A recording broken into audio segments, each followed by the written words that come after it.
दोस्तों मैं हूं जितेंद्र और आप देख रहे हैं जितेंद्र LLB। दोस्तों हमने ACCA के बारे में एक वीडियो बनाई थी तो उसमें पूरी डिटेल हम नहीं बता पाए थे। रीज़न ये था कि वीडियो ज़्यादा लंबी हो रही थी, तो इसी रीज़न से ये सेकंड पार्ट में उसका बना रहा हूं। जिन लोगों ने वो वीडियो नहीं देखी है पहले उसे देख लीजिए, उसके बाद ही ये वीडियो देखिए तो आपको पूरी जानकारी सही से समझ में आ पाएगी। दोस्तों हमने पर्टिकुलर उस वीडियो में सारे लेवल बताए थे कि लेवल 1, 2, 3, एग्ज़ाम की डिटेल, एग्ज़ाम की ड्यूरेशन, ये सारी चीज़ें बताई थी। फिर भी कुछ पॉइंट्स रह गए थे तो उस पॉइंट्स को हम आज इस वीडियो में कवर करेंगे। तो वीडियो को पूरा देखिए, पूरी डिटेल को समझ लीजिए। बहुत ही बेनिफिट वाली वीडियो है और आपको अच्छी लगे तो शेयर कर दीजिए और लाइक करना ना भूलें। दोस्तों अब बात करते हैं कि इस कोर्स को करने के क्या क्या बेनिफिट हैं, आप कैसे कर पाएंगे।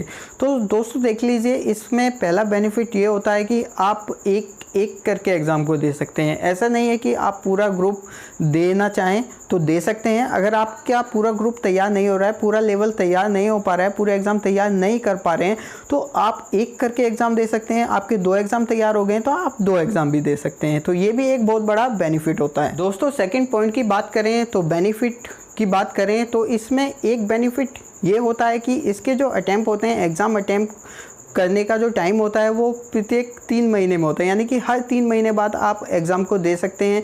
पर इसमें एक कंडीशन होती है कि आप एक बार में 4 एग्ज़ाम को दे सकते हैं और पूरे साल में आप 8 एग्ज़ाम को ही दे पाएंगे।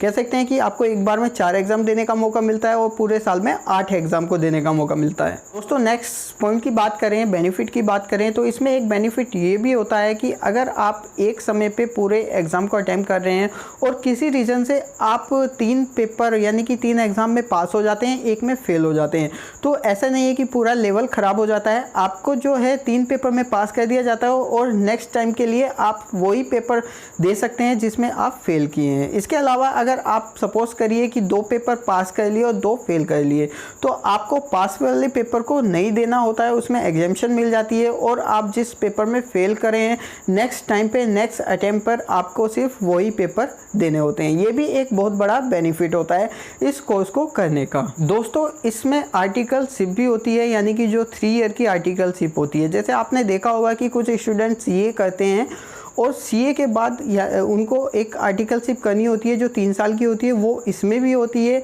वो आप किसी CA के अंडर रह के भी कर सकते हैं, किसी CA फर्म में भी कर सकते हैं।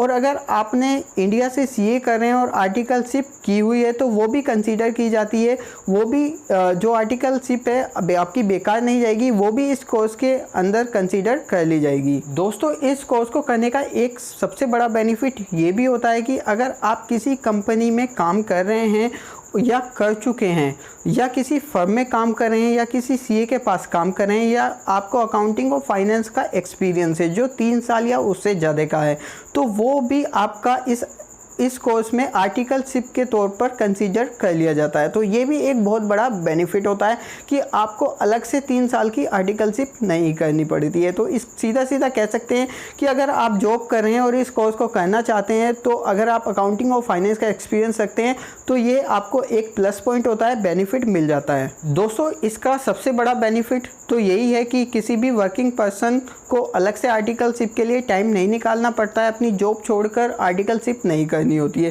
पहले से आर्टिकलशिप की है, या आपके पास फाइनेंस या अकाउंटिंग का एक्सपीरियंस है, या आपने CA की आर्टिकलशिप की हुई है, तो वो भी सारी चीज़ें इसमें कवर कर ली जाती हैं, इसमें कंसीडर कर ली जाती हैं, वो इस कोर्स का पार्ट मानी जाती है। कहते हैं कि आप इस कोर्स करने के लिए कैसे एलिजिबल होते हैं। देखिए अगर आपने ग्रेजुएशन की हुई है तो आप इस कोर्स को कर सकते हैं। ये 2 से 3 साल का कोर्स होता है। अगर आप मेहनत करते हैं तो 2 से 3 साल में आप इस कोर्स को कर सकते हैं। दोस्तों अब बात करते हैं कि एलिजिबिलिटी कैसे होती है और इसके में एग्जेम्पशन कैसे मिलती है और क्या टाइम होता है, कितनी ड्यूरेशन होती है। तो वही सारी चीज़ें हम आगे कवर करने वाले हैं, तो वीडियो को देखते हैं। बात करते हैं कि आप 12th पास हैं, यानी कि आपने कॉमर्स फील्ड से 12th किया हुआ है और आप ACCA कोर्स को करना चाहते हैं, तो आपको टोटल 13 पेपर देने होते हैं और जिसका टाइम 3 साल का होता है। यानी कि 3 साल के अंदर आपको पूरे 13 पेपर को देना होता है, पास करना होता है तीनों लेवल को, तो आप ACCA कहलाते हैं।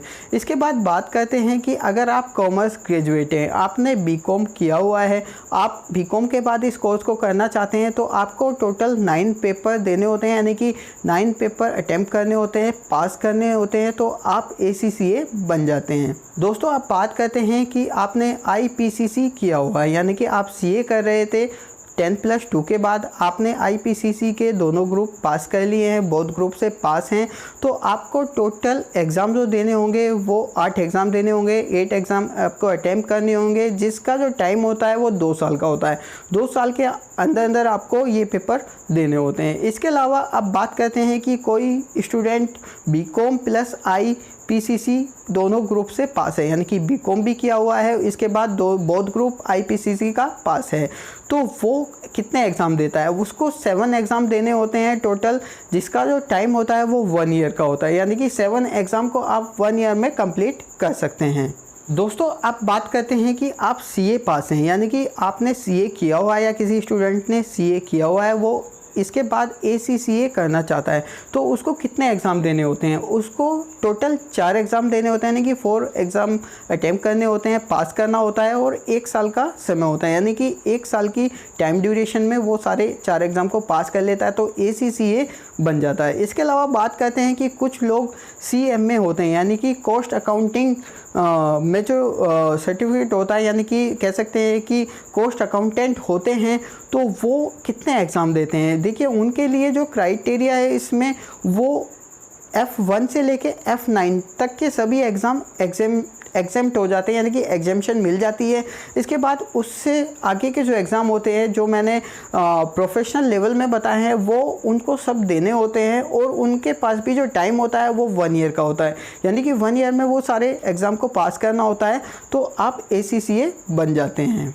तो मैंने जो एग्ज़ाम का पैटर्न बताया, एग्ज़ाम की ड्यूरेशन बताई, क्या क्या एग्जेम्पशन मिलती है, वो सारी चीज़ें आपको अच्छे से समझ में आ गई होगी, और बहुत ही अच्छा कोर्स है, बहुत ही फ्लेक्सिबल है, यानी कि कह सकते हैं कि बहुत ही आसान तरीके से हम कर सकते हैं। ये भी कह सकते हैं कि जिस तरीके से हम इंडिया में MBA को कर लेते हैं, उसी तरीके से हम ACCA को कर लेते हैं। अगर इसकी मान्यता की बात करें, या कह सकते हैं कि वैलिड कितना है, तो UK बेस कोर्स है, बहुत ही ज़्यादा वैलिड है, 180 से 190 कंट्रियों में वैलिड है।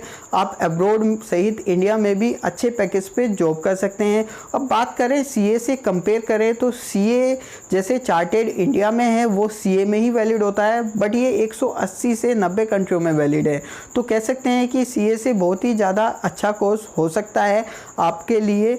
और अगर आप CA भी करते हैं, तो उसके बाद भी ये करते हैं, तो बस बहुत ही फ्लेक्सिबल कोर्स होने के कारण ये हो जाता है, तो कह सकते हैं कि अब्रॉड जाने के लिए बहुत ही अच्छा कोर्स ये है जो मैंने आपको बताया। पूरी डिटेल मैंने आपको बता दी है। अब हम कुछ डिटेल ऐसी जानेंगे जो ACCA करने के बाद हम क्या कर सकते हैं, कैसे बन सकते हैं, फ़ीस कितनी होती है। दोस्तों अब बात करते हैं कि ACCA करने के बाद आप किस पोजीशन पे और कैसे काम कर सकते हैं, किस प्रोफाइल पे काम कर सकते हैं। तो ACCA करने के बाद आप एक चार्टेड के तौर पे काम कर सकते हैं, आप एक ऑडिट फर्म में काम कर सकते हैं, आप एक टैक्स फर्म में काम कर सकते हैं, किसी भी कॉर्पोरेट सेक्टर में काम कर सकते हैं, आप मैनेजमेंट कंसल्टेंट बन सकते हैं, आप टैक्स कंसल्टेंट बन सकते हैं। तो ये सारी संभावनाएं होती हैं, ये सारी अपॉर्चुनिटी होती हैं, और आपको पैकेज भी ठीक ठाक मिल जाते हैं, यानी कि ठीक ठाक का मतलब आपको अच्छा पैकेज मिल जाता है अगर आप में स्किल्स हैं और आपने अच्छे से इस कोर्स को किया है। तो आप बात करते हैं फ़ीस के बारे में। अगर आप इंडिया में हैं और आप इस कोर्स को करना चाहते हैं, तो आपकी फ़ीस कितनी होगी, कितनी लग सकती है? देखिए इसकी जो फ़ीस है वो फ्लेक्सिबल है, यानी कि कह सकते हैं कि ऊपर नीचे होती रहती है। तो मैं ये कुछ आंकड़े बता रहा हूँ, इसके आसपास इसकी फ़ीस हो सकती है। आप वो इनकी ऑफिशियली वेबसाइट पे जाके चेक करेंगे तो आपको मिल जाएगी। देखिए इसमें जो फ़ीस होती है वो रजिस्ट्रेशन फ़ी होती है, जिसमें 79 यूरो होती है, यानी कि यूरो में फ़ीस जाती है। इसके अलावा इसका जो एनुअल सब्सक्रिप्शन चार्जेस होता है वो 112 यूरो के आसपास होता है। इसके अलावा री रजिस्ट्रेशन चार्जेस होता है, वो भी 79 यूरो के आसपास होता है। तो ये सारी इसकी फ़ीस होती है, ये थोड़ा ऊपर नीचे टाइम के अकॉर्डिंग हो सकती है। दोस्तों ये आप सब्सक्रिप्शन चार्जेस और रजिस्ट्रेशन कराने के बाद जब आप एग्ज़ाम देने से पहले एग्ज़ाम का रजिस्ट्रेशन कराते हैं तो उसकी भी कुछ फ़ीस जमा होती है, जो वो फ़ीस होती है अगर आप F1 से F3 की स्टेज को यानी कि नॉलेज लेवल को पूरा करते हैं तो इन तीनों एग्ज़ाम की जो फ़ीस होती है वो 80 यूरो के आसपास होती है। इसके बाद बात करते हैं कि स्किल्स लेवल की फ़ीस क्या हो सकती है। जो स्किल्स लेवल है उसके सभी एग्ज़ाम की फ़ीस जो है 116 यूरो से लेके 120 यूरो के बीच में हो सकती है। तो फ़ीस का मैंने मोटा मोटा आंकड़ा आपको बताया है, ये कुछ ऊपर नीचे हो सकती है, वो मैं बार बार बता रहा हूँ। इनकी ऑफिशियली वेबसाइट पे जाके आप चेक करेंगे तो आपको मिल जाएगी, पूरी जानकारी हो जाएगी। अगर वीडियो आपको अच्छी लगी है, जानकारी अच्छी लगी है तो बाकी सभी को शेयर कर दीजिए, और वीडियो अच्छी लगी है तो लाइक कर दीजिए। Thank you for watching this video.